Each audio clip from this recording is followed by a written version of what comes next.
may drug addict tayo na presidente. Bongbong bangag yan.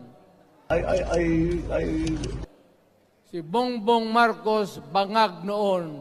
Ngayong presidente na, bangag natin ang presidente.